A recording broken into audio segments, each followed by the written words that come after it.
Hello everyone, most welcome our YouTube channel એજે job update પર. આપણે સિનિયર સાયન્ટિફિક આસિસ્ટન્ટનો સિલેબસ કમ્પ્લીટ કર્યો છે અને લેબોરેટરી ટેકનિશિયન કેમિસ્ટ્રી ગ્રુપ છે તેમાં એક વિડીયો અપલોડ કરેલો છે 3 મહિના પહેલાં. હવે આપણે વળી પાછા જ એ જે લેક્ચર જે છે એ કન્ટિન્યુ કરીએ છીએ. બહુ જ હજી કમેન્ટ આવી હતી એના પરથી. એમાં સેકન્ડ ચેપ્ટર આપણે જોઈએ તો કે કાર્બોહાઈડ્રેટ છે, કે જે 4 પ્રશ્ન પૂછાય છે અને 4 માર્ક્સ છે. એનું મોટું આપણે જોઈએ તો પહેલાં શું છે તો કે કાર્બોહાઈડ્રેટનો પરિચય છે, પછી કાર્બોહાઈડ્રેટનું વર્ગીકરણ છે, ઓસોઝન ફોર્મેશન છે, પછી એપિમેરાઇઝેશન છે, પછી મોનોસેકેરાઇડની step up and step down પ્રક્રિયાઓ છે, ગ્લુકોઝ ને ફ્રુક્ટોઝની રચના છે અને ફિશર પ્રૂફ છે, અને ડી ગ્લુકોઝની સંરચના છે. હવે આપણે આ લેક્ચરને આપણે ડિટેલમાં જોઈએ તો એકદમ થિયોરિટિકલ ચેપ્ટર છે, કે જે તમે એક વખત ખાલી જોશો તો પણ ખબર પડી જશે. અને આ ક્વેશ્ચન આમાંથી બહુ અંદરથી ક્વેશ્ચન જે છે પૂછાવાની શક્યતા બહુ ઓછી છે. તો આપણે સ્ટાર્ટ કરીએ. કાર્બોહાઈડ્રેટનો પરિચય એક સારા એવા ક્વાર્ટરથી, કે જો તમે સંઘર્ષને પોતાની આદત બનાવી લેશો તો સફળતા તમારી તકદીર બની જશે. 2 વખત એક્ઝામ કેન્સલ થઈ તો એ વિચારીને એમને વિચારવાનું કે એક્ઝામ છે હવે આવવાની નથી, પરંતુ જો તમે તેને જ લઈને બહુ સિરિયસલી આગળ વધશો તો એ તમારું રિઝલ્ટ બનાવી શકે છે. હવે આપણે ડેફિનેશન જોઈએ તો કાર્બોહાઈડ્રેટમાં છે કાર્બન છે, હાઇડ્રોજન છે, ઓક્સિજન એ સજીવ yૌગિકો છે. સામાન્ય રીતે તેમાં શું છે, હાઇડ્રોજન અને ઓક્સિજનનું પ્રમાણ કેટલું હોય છે તો કે 2:1 હોય છે. તેથી કાર્બોહાઈડ્રેટને શું કહેવાય તો કે હાઇડ્રેટ્સ ઓફ કાર્બન કહેવામાં આવે છે. તેનું સામાન્ય સૂત્ર જોઈએ તો કે CnH2ON. મોસ્ટ આઈએમપી ક્વેશ્ચન કે તેમનું સામાન્ય સૂત્ર શું છે. પછી તેની રચના જોઈએ કાર્બોહાઈડ્રેટની તો કાર્બોહાઈડ્રેટ્સ મુખ્યત્વે પોલિસેકેરાઇડ, એલ્ડિહાઇડ અથવા તો કેટોનના અથવા તેના અવયવ છે. તો કે કાર્બોહાઈડ્રેટ જે છે એ પોલિસેકેરાઇડ, એલ્ડિહાઇડ અથવા તો કીટોન છે. કે એલ્ડિહાઇડ ને કીટોન કીધા તો કે અમુક કાર્બોહાઈડ્રેટ હોય એમાં CH ગ્રુપ પ્રેઝન્ટ હોય, અમુક કાર્બોહાઈડ્રેટ છે તો તેમાં કીટોન એટલે કે C double bond O group present હોય છે, અને તેમાં ઘણીવાર હાઇડ્રોક્સિલ ગ્રુપ પણ હોય છે. રચના મુજબ તેઓ સરળ સુગરથી લઈ લાંબી સાંકળવાળા પોલિસેકેરાઇડ સુધી જોવા મળે છે. હવે આપણે જોઈએ કાર્બોહાઈડ્રેટનું વર્ગીકરણ. આપણો ટોપિક નંબર 2 છે એ ક્લાસિફિકેશન ઓફ કાર્બોહાઈડ્રેટ. તો પહેલું એમાં શું છે, મોનોસેકેરાઇડ. તો કે સૌથી સરળ કાર્બોહાઈડ્રેટ છે. તેઓને સૌથી વધુ નાની એકમોમાં વિભાજિત કરી શકાતા નથી. સામાન્ય સૂત્ર શું છે તો કે CH2ON. N કેટલા સુધી હોય તો કે 3 થી 7 સુધી આઈએમપી છે. કે મોનોસેકેરાઇડનું સૂત્ર જણાવો. તો આમાં આપણને યાદ ન રહીએ તો શું યાદ રાખવાનું, C6H12O6 ગ્લુકોઝ. પછી તમે એમાંથી કોમન કાઢી લો એટલે શું તો કે 6 કોમન નીકળી જશે. C6H12O6 એટલે CH2O અને બહાર આવી જશે 6. એટલે તેના ઉપરથી તમે સામાન્ય સૂત્ર ત્યારે તારવી શકો છો. અને N બરાબર શું તો કે 3 થી લઈને 7 સુધી હોય. હવે આમાં ટ્રાયોઝ જોઈએ 3 કાર્બનવાળા તો કયા કયા તો કે ગ્લિસરાલ્ડિહાઇડ છે અને ડાયહાઇડ્રોક્સી એસિટોન છે. પછી ટેટ્રોઝ જોઈએ તો ઇરિથ્રોઝ છે, પેન્ટોઝ જોઈએ તો રિબોઝ અને ઝાયલોઝ, હેક્ઝોઝ જોઈએ તો કે ગ્લુકોઝ, ફ્રુક્ટોઝ, ગેલેક્ટોઝ. 3 કાર્બનવાળા 2 ગ્લિસરાલ્ડિહાઇડ અને ડાયહાઇડ્રોક્સી એસિટોન, 3 વાળા 2, 4 વાળું 1, 5 વાળા 2 અને 6 વાળા 3. 6 વાળા 3 તો યાદ રહી જાય છે, ગ્લુકોઝ, ફ્રુક્ટોઝ અને ગેલેક્ટોઝ. 5 કાર્બનવાળા તો કે રિબોઝ અને ઝાયલોઝ. ટેટ્રોઝમાં જોઈએ તો ઇરિથ્રોઝ, અને 3 કાર્બનવાળા જોઈએ તો કે ગ્લિસરાલ્ડિહાઇડ અને ડાયહાઇડ્રોક્સી એસિટોન. આઈ હોપ યાદ રહી ગયું હશે તમને. પછી ડાયસેકેરાઇડ જોઈએ એટલે કે દ્વિસુગર. તો શું છે કે 2 મોનોસેકેરાઇડ જે છે નાના અણુ, કે ગ્લુકોઝ છે, ફ્રેક્ટોઝ છે, ગેલેક્ટોઝ છે, રિબોઝ છે, ઝાયલોઝ છે, ઇરિથ્રોઝ છે, ગ્લિસરાલ્ડિહાઇડ છે, પછી ડાયહાઇડ્રોક્સી એસિટોન છે. એ 2 એમાંથી કોઈ પણ મોલિક્યુલ ભેગા થઈ અને ત્રીજો અણુ બનાવે છે તો એને શું કહેવાય તો કે ડાયસેકેરાઇડ. ઉદાહરણમાં આપણે જોઈએ તો કે સુક્રોઝ બરાબર ગ્લુકોઝ પ્લસ ફ્રુક્ટોઝ. જો અહીંયા સુક્રોઝનું સ્ટ્રક્ચર આપ્યું છે, તમે એમને ગ્લુકોઝ ને ફ્રુક્ટોઝ 2 એવી રીતના આવેલા હોય છે.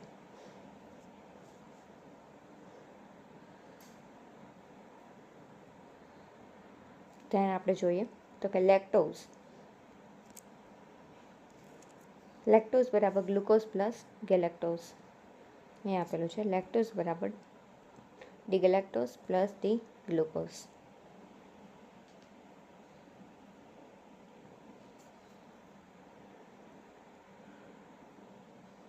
પછી અહીં માલ્ટોઝનું આપેલું છે. માલ્ટોઝ બરાબર glucose plus glucose. Alpha D glucose છે અને બીટા ડી ગ્લુકોઝ છે, એમાંથી માલ્ટોઝ બને છે. અહીંયા જે એચ છે એમાંથી OH એટલે કે H2O એક પાણી નીકળી જાય છે વચ્ચેથી. અહીંયાથી એક પાણીનો અણુ દૂર થશે, H2O. એટલે પછી અહીંયા શું થશે, એક ઓક્સિજન આવશે અને જે સ્ટ્રક્ચર બનશે એ કઈ ટાઈપનું બનશે તો કે અહીંયા વચ્ચે ઓક્સિજનનો અણુ આવી જશે. ગ્લુકોઝ પ્લસ ગ્લુકોઝ મેલ્ટોઝ થશે.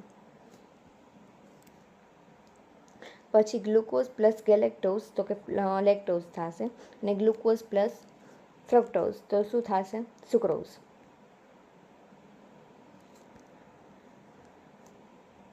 પછી છે ઓલિગોસેકેરાઇડ તો કે 3 થી 10 મોનોસેકેરાઇડના સંયોજનોથી બને છે. ઉદાહરણ તરીકે રેફિનોઝ. ગ્લુકોઝ, ફ્રુક્ટોઝ ને ગેલેક્ટોઝના ત્રણેય જ્યારે ભેગા થાય ત્યારે શું બને તો કે રેફિનોઝ.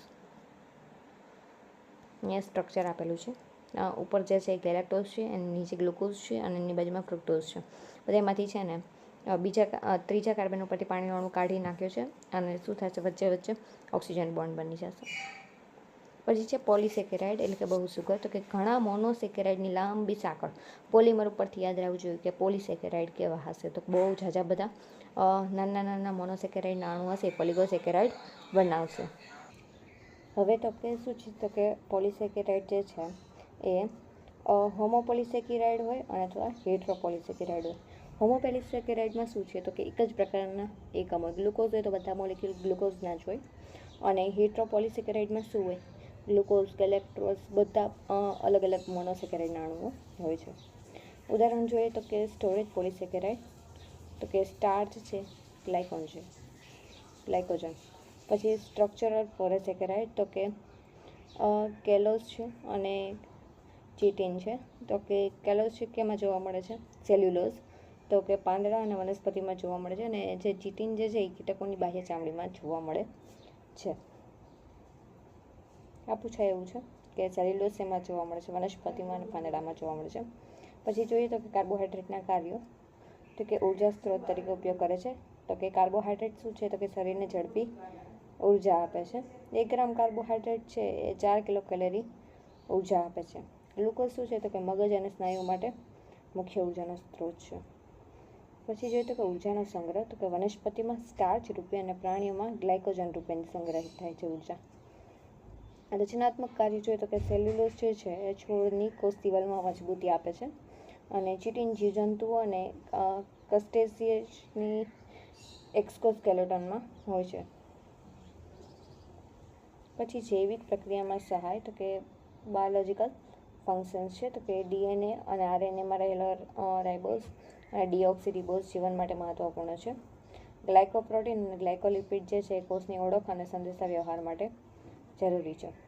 સુરક્ષા અને ચેપ રોકાણ માટે કાર્બોહાઈડ્રેટ ક્યાં ઉપયોગી તો કે મ્યુકોપોલિસેકેરાઇડ જે છે એ કોષોને બાહ્ય નુકસાનથી સુરક્ષિત રાખે છે અને હાયાલ્યુરોનિક એસિડ જે છે એ સ્નાયુઓને ચિકાસ આપે છે.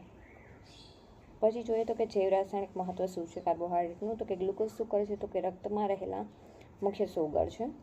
ઇન્સ્યુલિન અને ગ્લુકેગોન જે હોર્મોન છે એના દ્વારા તેનું સ્તર નિયંત્રિત થાય છે. કાર્બોહાઈડ્રેટના પાચન અને વિઘટનથી મળેલા ઉત્પાદનો જે છે એ ક્રેબ્સ સાયકલમાં પ્રવેશી અને ઉર્જા ઉત્પન્ન કરે છે. જો કાર્બોહાઈડ્રેટની અછત થાય તો ચરબી અને પ્રોટીનને ઉર્જા માટે વપરાય છે. હવે આપણે જોઈએ તો કે કાર્બોહાઈડ્રેટના મુખ્ય સ્ત્રોત કયા કયા છે તો કે અનાજમાંથી કાર્બોહાઈડ્રેટ મળે છે, ચોખા છે, ઘઉં છે, મકાઈ છે વગેરેમાંથી. પછી કંદ જેવા કે બટાકા છે, શાકરિયા છે, ફળ તો કે કેળા, દ્રાક્ષ, સફરજન, દૂધમાંથી લેક્ટોઝ મળે, ખાંડમાંથી સુક્રોઝ મળે. પછી સ્વાસ્થ્ય સંબંધિત મુદ્દાઓ જોઈએ તો કે વધારે પડતું જો એનું સેવન કરવામાં આવે કાર્બોહાઈડ્રેટનું તો મોટાપો આવી શકે છે અને ડાયાબિટીસ છે, હૃદયરોગ જેવી સંભાવના રહે છે. હવે કાર્બોહાઈડ્રેટ જો ઓછા પ્રમાણમાં લેવામાં આવે અને તેની શરીરમાં અછત સર્જાય તો શું થાય તો કે શરીરમાં થાક લાગે અને કીટોસિસ એટલે કે ચરબીના વધારે વિઘટનથી કીટોસિસ થાય છે. પછી ફાઇબર તો કે અપાચ્ય કાર્બોહાઈડ્રેટ છે કે પાચન તંત્ર માટે લાભકારી અને કોલેસ્ટેરોલને ઓછું કરે છે. પછી ત્રીજો આપણે ટોપિક જોઈએ તો કે ઓક્સિજન ફોર્મેશન. તો કે ઓક્સિજન ફોર્મેશન શું છે તો કે ઓક્સિજન એ ક્રિસ્ટલિન સંયોજન છે જે રિડ્યુસિંગ સુગર જ્યારે વધારે માત્રામાં ફિનાઇલ હાઇડ્રોજન સાથે પ્રક્રિયા કરે છે ત્યારે તે બને છે. ઓક્સિજન ફોર્મેશન જે છે એમાં શું તો કોઈ પણ કાર્બોહાઈડ્રેટ જે છે એ ફિનાઇલ હાઇડ્રોજન સાથે રિએક્શન કરે છે ત્યારે બને છે. સૌપ્રથમ આ પદ્ધતિ કોને આપી હતી તો કે એમિલ ફિશર દ્વારા 1884માં વિકસાવવામાં આવી હતી. આ પ્રતિક્રિયા કાર્બોહાઈડ્રેટની ઓળખ માટે ઉપયોગી છે કારણ કે દરેક સુગર પોતાના અનોખા આકાર અને પીગળવાના તાપમાનવાળા ક્રિસ્ટલ ઓક્સિજન બનાવે છે. ઓક્સિજનની સૌપ્રથમ જે વિકસાવવામાં કોના દ્વારા આવી હતી તો કે એમિલ ફિશર દ્વારા. પછી તો કે દરેક ઓક્સિજન પ્રક્રિયા જે છે એ દરેક સબસ્ટન્સ અલગ અલગ તાપમાન આપે છે, આથી તેના ક્રિસ્ટલ ઓક્સિજન બનાવે છે. હવે પ્રતિક્રિયામાં આપણે શું છે કે રિડ્યુસિંગ સુગર છે એની ઉપર ફિનાઇલ હાઇડ્રોજન સબસ્ટન્સ નાખવાનો સોડિયમ એસિટેટ અને જે રિએક્શન થશે એટલે શું બનશે તો કે ઓક્સિજન. આમાંથી ક્વેશ્ચન શું પૂછાઈ શકે તો રિડ્યુસિંગ સુગરમાં વધારે પડતું ફિનાઇલ હાઇડ્રોજન સાથે બીજો કયો અન્ય તત્વો ઉમેરવામાં આવે છે તો કે સોડિયમ એસિટેટ. પ્રતિક્રિયાઓ કઈ છે તો કે પહેલામાં શું થાય છે તો કે સુગર જે છે એના કાર્બોનિલ ગ્રુપ છે, આલ્ડીહાઇડ છે, કીટોન છે, એ ફિનાઇલ હાઇડ્રોજન સાથે પ્રક્રિયા કરે છે અને ફિનાઇલ હાઇડ્રોઝોન બનાવે છે. RCHO પ્લસ C6H5NH2 ફિનાઇલ હાઇડ્રોજનનું છે સ્ટ્રક્ચર પૂછાઈ શકે C6H5NH2. હવે રિએક્શન થઈને શું કરશે તો કે ફિનાઇલ હાઇડ્રોઝોન બનાવશે છે. CHમાંથી O છે અને અહીંયાથી H2O આખું દૂર થશે એટલે શું થશે તો કે CrCHNNH6H5 પ્લસ H2O. પછી સેકન્ડમાં શું થશે તો કે ઓક્સિડેશન ઓફ એડજસન્ટ કાર્બન, તો કે કાર્બનના વધારાની જે ફિનાઇલ હાઇડ્રોજન છે એ સુગરના બીજા કાર્બન સાથે રિએક્શન કરશે અને કીટોન અથવા તો એમિન બનાવશે. બીજા ચરણમાં શું થશે તો કે એનેલિન અને અમોનિયામાં રૂપાંતર થાય છે. ત્રીજા ચરણમાં આપણે જોઈએ તો કે C2 પર રહેલું કાર્બોનિલ ગ્રુપ છે ફરી ફિનાઇલ હાઇડ્રોજન સાથે પ્રક્રિયા કરી અને ત્રીજું હાઇડ્રેશન બનાવશે. જ્યાં પહેલાં શું થાય, પહેલાં CHO છે ને ત્યાં રિએક્શન થાય અને ત્યાં શું થશે આ NH અને આ બેન્ઝીન જે રિંગ છે એ આવી જશે. પછી બીજા કાર્બન ઉપર રિએક્શન થશે, પછી ત્રીજા કાર્બન પર રિએક્શન થશે, એવી રીતના આપશે. હવે સુગરના C1 અને C2 બંને પર ફિનાઇલ હાઇડ્રોજન બને છે ત્યારે તેને ઓક્સિજન કહેવામાં આવે છે. હવે આના મહત્વપૂર્ણ મુદ્દા ઇન શોર્ટ જો હું ઓક્સિજન ફોર્મેશનનું કહું તો કે કોઈ પણ જે રિડ્યુસિંગ સુગર છે એની સાથે ફિનાપ્થિલિન જે છે ફિનાઇલ હાઇડ્રોજન બનાવે છે. ફિનાઇલ હાઇડ્રોજન છે એ ફિનાપ્થિલિન એના ઓક્સિજન બનાવે છે. આને શું કહેવાય તો કે ઓક્સિજન ફોર્મેશન કહેવાય. ઓક્સિજન ફોર્મેશન જે છે એ બધા જે રિડ્યુસિંગ સુગર છે એ અલગ અલગ તાપમાન આપે છે. આથી તમે એના ઓક્સિજન ઉપરથી એમાં છે ને રહેલા કાર્બોનિલ ગ્રુપની સંખ્યા તમે જાણી શકો છો અને OH ગ્રુપ કયા પ્રેઝન્ટ છે એ પણ જાણી શકાય છે. કયા કાર્બન ઓક્સિજન ફોર્મેશન આપે છે તો કે પહેલો કાર્બન અને બીજો કાર્બન જે છે ઓક્સિજન ફોર્મેશન આપે છે. મહત્વના મુદ્દા જોઈએ તો કે કાર્બન 1 અને કાર્બન 2 પર બદલાવ થાય છે. મેં તમને કીધું એ પ્રમાણે ગ્લુકોઝ, ફ્રુક્ટોઝ અને મેનોઝ એક સરખા ઓક્સિજન બનાવે છે કારણ કે ત્રણેયમાં C1 અને C2ની સંખ્યા સરખી છે. IMP ક્વેશ્ચન છે ગ્લુકોઝ, ફ્રુક્ટોઝ અને મેનોઝ કયા ત્રણ સંયોજન છે એક સરખા ઓક્સિજન બનાવે છે? ગ્લુકોઝ, ફ્રુક્ટોઝ અને મેનોઝ. પછી છે ઓક્સિજન પાણીમાં અદ્રાવ્ય છે અને રંગીન સ્ફટિકો આપે છે અને દરેક ઓક્સિજનનો ક્રિસ્ટલ આકાર જે છે એનો મેલ્ટિંગ પોઈન્ટ અલગ અલગ હોય છે જે સુગરની ઓળખમાં ઉપયોગી છે. પછી જોયું તો કે ઓક્સિજનના ક્રિસ્ટલ આકાર છે, આટલું બધું ડીપમાં પૂછાશે નહીં પણ અહીંયા આપ્યું છે મેં. ગ્લુકોઝ જે છે એનો સોય જેવો હોય છે. ગ્લુકોઝ, ફ્રુક્ટોઝ અને મેનોઝ એક સરખા આપે છે, આપણે આગળ જોયું. ત્રણેયના સોય જેવા આકાર છે ને 205 ડિગ્રી સેલ્સિયસ મેલ્ટિંગ પોઈન્ટ હોય છે એનો. પછી જે ગેલેક્ટોઝ તો કે પાંખડી જેવાનો આકાર હોય છે અને 193 ડિગ્રી સેલ્સિયસ આપે છે. લેક્ટોઝ જે છે એ પાવડર ફૂલ જેવો હોય છે અને 201 ડિગ્રી સેલ્સિયસ આપે છે. મેલ્ટોઝ જે છે એ સૂરજમુખી જેવો હોય છે અને 206 ડિગ્રી સેલ્સિયસ આપે છે. હવે પ્રયોગમાં ઉપયોગ ક્યાં થાય છે એનો તો કે સુગરની ઓળખ કરવા માટે. મેં તમને કીધું કે દરેક સુગર જે છે અલગ અલગ ટેમ્પરેચર આપે છે અને અલગ અલગ આકાર આપે છે એટલે આપણે એમની ઓળખ કરવા માટે ઉપયોગી બને છે. દરેક રિડ્યુસિંગ સુગર અલગ પ્રકારના ઓક્સિજન ક્રિસ્ટલ બનાવે છે. માઇક્રોસ્કોપ હેઠળ તેમના આકાર અને મેલ્ટિંગ પોઈન્ટ જોઈને સુગર ઓળખી શકાય છે. સમાન સુગરને ઓળખવામાં કેવી રીતના મદદ થાય છે તો કે એક સરખા ઓક્સિજન બને છે ત્યારે તેઓને અલગ પાડવા માટે આ પદ્ધતિ ઉપયોગ થતી નથી. પછી છે ક્લિનિકલ ડાયગ્નોસિસમાં ઉપયોગી છે તો કે મૂત્રમાં જે છે રિડ્યુસિંગ સુગર શોધવા માટે ઓક્સિજન ટેસ્ટ કરવામાં આવે છે અને આજકાલ ક્રોમેટોગ્રાફી અને એન્ઝાઇમેટિક એસિડથી વધારે ચોક્કસ તપાસ થાય છે. ઓક્સિજન ફોર્મેશન અને રિડ્યુસિંગ સુગર્સને વધારે ફિનાઇલ હાઇડ્રોજન સાથે ગરમ કરવાથી કાર્બન 1 અને કાર્બન 2 જે છે એ કાર્બનના ડેરિવેટિવ છે. સુગરના પ્રકાર મુજબ ઓક્સિજનના ક્રિસ્ટલ આકાર અને મેલ્ટિંગ પોઈન્ટ જુદા જુદા હોય છે. તે પ્રારંભિક કાળમાં કાર્બોહાઈડ્રેટની ઓળખ માટે પણ મહત્વપૂર્ણ પદ્ધતિ હતી. હવે આપણે જોઈએ તો કે એપિમેરિઝેશન ઇન કાર્બોહાઈડ્રેટ એનું ઇન્ટ્રોડક્શન જોઈએ તો કે એપિમેરિઝેશન છે એક એવો પ્રક્રિયા તો કે એક સુગર છે તેને સ્ટીરિયોમર્સમાં ફેરવવામાં આવે છે અને તેમાં એકમાત્ર કિરલ કાર્બન હોય છે. કિરલ કાર્બન એટલે શું તો કે કાર્બનના સંયોજકતા 4 હોય છે. હવે 4 સંયોજકતા ઉપર અલગ અલગ ફંક્શનલ ગ્રુપ જોડાયેલા હોય તો એવા કાર્બનને કાર્બન કહેવાય કિરલ કાર્બન. એટલે કે એપિમર્સ એવા બે મોનોસેકેરાઇડ્સ છે જેમાં એક જ કાર્બન એટમ પર R અને S અથવા તો D અને L કન્ફિગરેશનમાં ફરક હોય છે. ડી ગ્લુકોઝ અને ડી મેનોસ એકબીજાના એપિમર્સ છે. ડી ગ્લુકોઝ અને ગેલેક્ટોઝ છે એકબીજાના એપિમર્સ છે. આ પૂછાઈ શકે એમ છે. ગ્લુકોઝ ને મેનોસ એકબીજાના એપિમર્સ છે. કયા કાર્બન ઉપરથી? બીજા કાર્બન ઉપરથી. ગ્લુકોઝ ને ગેલેક્ટોઝ કાર્બન નંબર 4 ઉપરથી.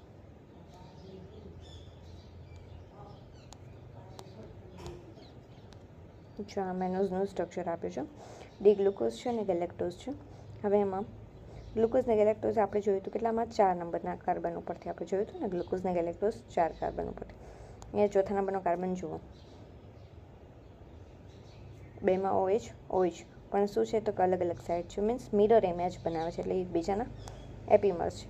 ગ્લુકોઝ ને મેનોસ કાર્બન નંબર 2 ઉપરથી એ જુઓ મિરર ઇમેજ બનાવે છે એટલા માટે એ બીજા એકબીજાના એપિમર્સ છે. ગ્લુકોઝ મેનોસ બીજો કાર્બન ઉપર, ગ્લુકોઝ ગેલેક્ટોઝ ચોથા નંબરના કાર્બન ઉપર. આપણે જોઈ લીધું તો ઇન ડેપ્થ જોઈએ તો કે એપિમર્સ શું છે તો કે બે મોનોસેકેરાઇડ કે જેમાં માત્ર એક જ કિરાલ કાર્બન પર કોન્ફિગરેશન અલગ હોય તેને એપિમર્સ કહેવામાં આવે છે. પરંતુ એનોમરને એપિમર ગણાતા નથી કારણ કે તેઓ કાર્બન 1 ઉપર ફરક બતાવે છે. પછી જોઈએ તો કે એપિમરાઇઝેશન રિએક્શનમાં શું થાય છે જ્યારે મોનોસેકેરાઇડના ક્ષારને ગરમ કરવામાં આવે ત્યારે તેમાં એનિડાયોલ ઇન્ટરમીડિયેટ બને છે અને આ એનિડાયોલ ઇન્ટરમીડિયેટ છે ફરી ટુટોમરિઝમ થાય અને મૂળ સુગર આપે છે તેને એપિમર કહેવામાં આવે છે. એક્ઝામ્પલ જોઈએ તો કે ડી ગ્લુકોઝ અને ડી મેનોસ કાર્બન 2 ઉપર અને પછી એન્ઝાઇમ ક્રિસ્ટલાઇઝ્ડ એપિમરાઇઝેશન તો કે શરીરમાં કેટલાક એપિમર્સ જે છે એન્ઝાઇમ એ એપિમરાઇઝેશન પ્રક્રિયાને પ્રોત્સાહિત કરે છે. ઉદાહરણ તરીકે યુડીપી ગ્લુકોઝ અને રિબોઝ 5 ફોસ્ફેટ 3 એપિમરાઇઝ. આટલું બધું અંદરથી નહીં પૂછાય મને એવું લાગે ત્યાં સુધી. પછી ચોથું જોઈએ તો કે મિકેનિઝમ ઓફ બેઝ ક્રિસ્ટલ એપિમરાઇઝેશન તો કે આલ્કલી મીડિયમમાં સુગરને હાઇડ્રોજન દૂર થાય છે સુગરનો હાઇડ્રોજન. અને બીજું જોઈએ તો કે ઇન્ટરમીડિયેટ એનિડાયોલ બને છે.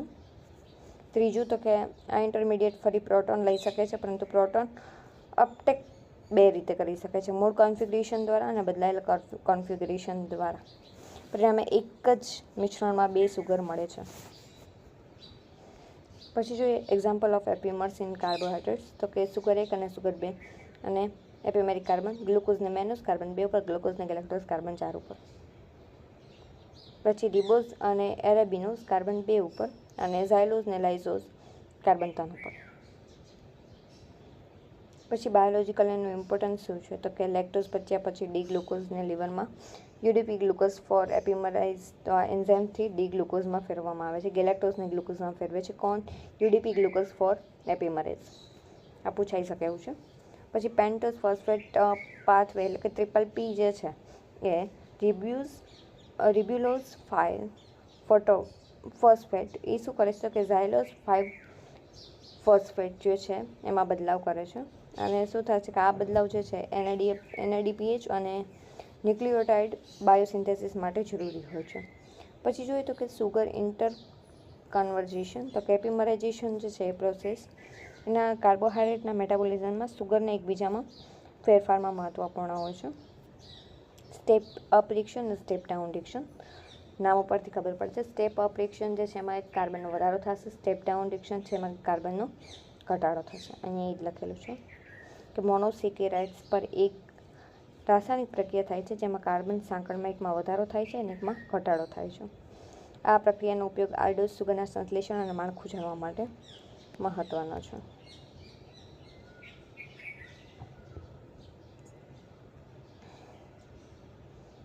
હવે સ્ટેપ અપ રિએક્શન જે છે એમાં શેના દ્વારા તો કે HCN એટલે કે હાઇડ્રોજન સાયનાઇડ સાથે પ્રક્રિયા કરવામાં આવે છે. એટલે એમાં શું થશે કે HCNનો C જે છે એ કાર્બન વધારશે.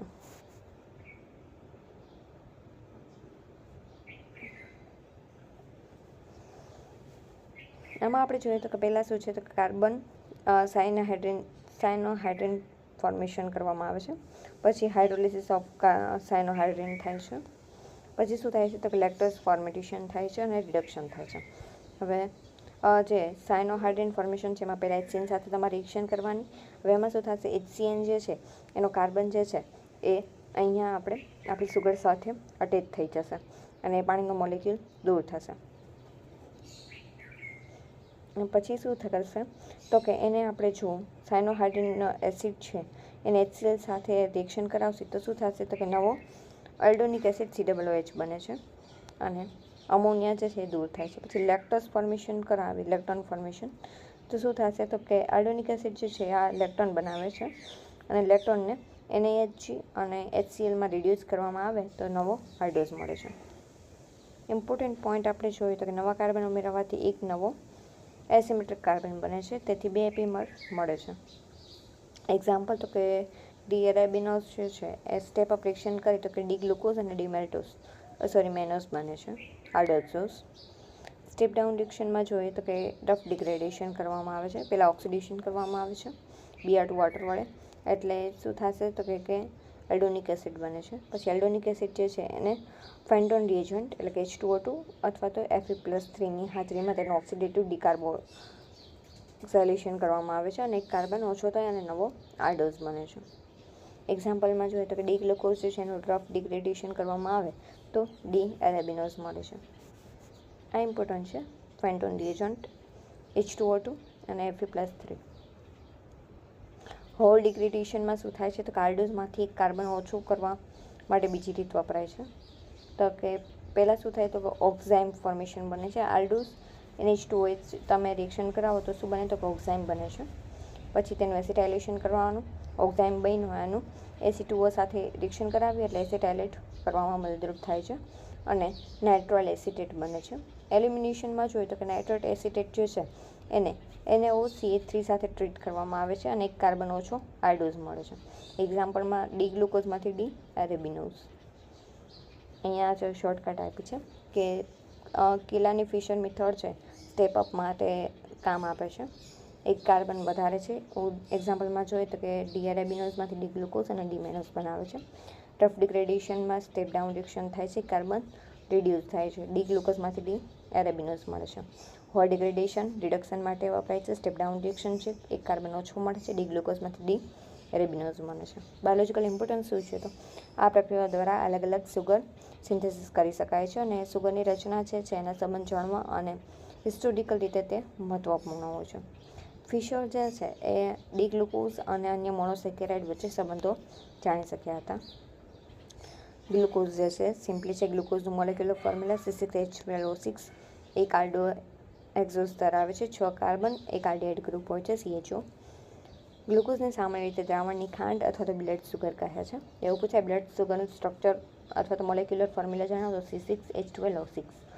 કઈ એક્ઝોસ છે તો કાર્ડો એક્ઝોસ છે. પ્રકૃતિમાં સૌથી મહત્વપૂર્ણ અને સૌથી વધારે પ્રમાણમાં જોવા મળતો કાર્બોહાઈડ્રેટ છે. ગ્લુકોઝની રચનાના પ્રકાર તો ઓપન છે અને અહીંયા જો દર્શાવે છે. આમાં શું થશે કે ત્રીજા કાર્બન ઉપર H અને OH બે એક્સચેન્જ થશે, પહેલામાં CHO આવશે.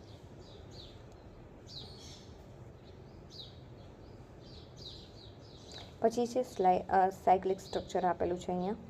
તો અહીંયા શું થશે C1 OH અને છે ને એ દૂર થઈ જશે અને આખું સર્કલ ટાઈપનું ફોર્મેશન બની જશે. અહીંયા જો કાર્બન 1માંથી અને કાર્બન 5, પહેલો કાર્બન ને પાંચમો કાર્બન બે રિએક્શન કરી અને ચેર ફોર્મેશન બનાવશે, સાયક્લિક ફોર્મેશન બનાવશે.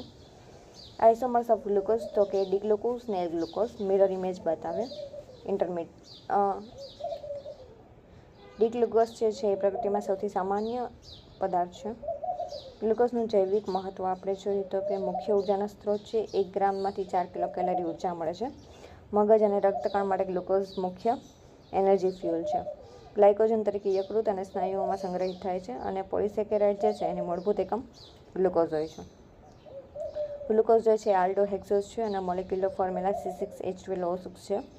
બે રચના મુખ્ય હોય છે, ઓપન ચેઇન અને સાયક્લિક. દ્રાવણમાં મુખ્યત્વે સાયક્લિક આલ્ફા અને બીટા એનોમર રૂપે રહે છે. ફ્રુક્ટોઝ સેમ C6H12O6 પણ કીટોન આવશે અને ફળની ખાંડ તરીકે એનું ફ્રૂટ સુગર તરીકે ઓળખવામાં આવે છે, રિડ્યુસિંગ સુગર છે. કાર્બન 2 પર ડબલ બોન્ડ O આવશે અને બીજું તો કે ત્રીજો જે કાર્બન છે ત્યાં ગ્લુકોઝની જેમ જ HOH બે એક્સચેન્જ થઈ જશે. ચેર ફોર્મેશનમાં પહેલો કાર્બન અને પાંચમો કાર્બન બે ભાગ લેશે અને આવી રીતના સ્ટ્રક્ચર બનાવશે. પહેલો કાર્બન, પાંચમો કાર્બન.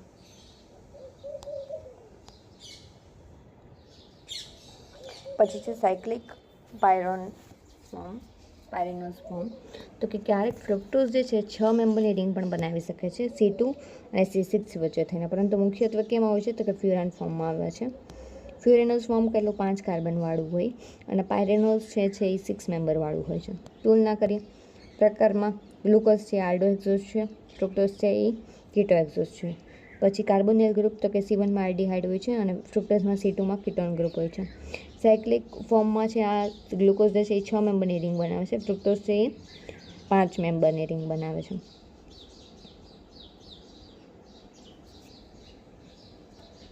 પછી મુખ્ય સ્ત્રોત તો કે દ્રાક્ષને લોહીમાંથી બ્લડ સુગર એટલે ગ્લુકોઝ ને ફ્રૂટ સુગર એટલે ફ્રુક્ટોઝ.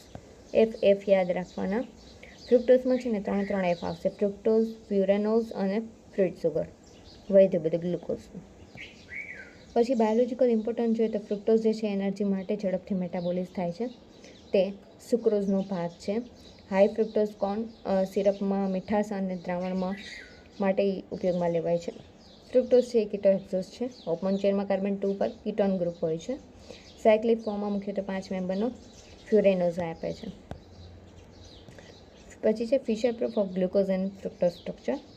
તો કે એમિલ ફિશરે તેને મોનોસેકેરાઇડની રચના માટે આપેલું હતું અને 1902માં તેને નોબેલ પ્રાઇઝ મળ્યું હતું. કોને? તો કે એમિલ ફિશરને. આમાં શું છે તો કે જો મિલ્ડ ઓક્સિડેશન પહેલાં કરશે એટલે શું થાય, Br2 વોટર સાથે એમને રિએક્શન કરાવશે જેમાં આપણી સુગર છે એનું, એટલે શું થશે તો કે ગ્લુકોનિક એસિડ બનશે. ગ્લુકોનિક એસિડ મળ્યું, હવે એમાંથી શું થશે તો કે 6 કાર્બનની એટમ છે એમાં એલ્ડીહાઇડ ગ્રુપ પ્લસ 5 શું છે તો કે હાઇડ્રોક્સિલ ગ્રુપ છે.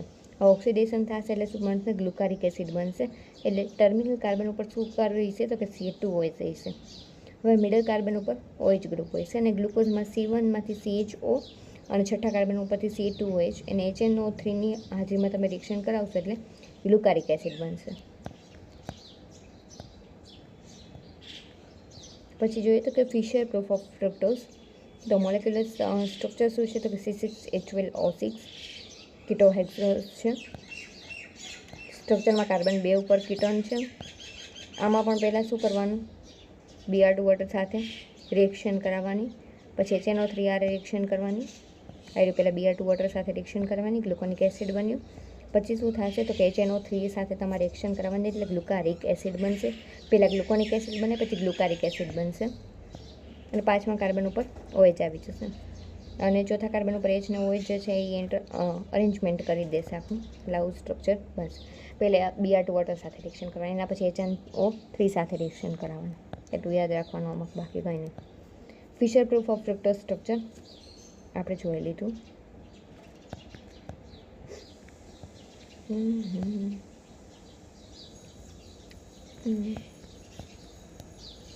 હવે છે ગ્લુકોઝની સંરચના.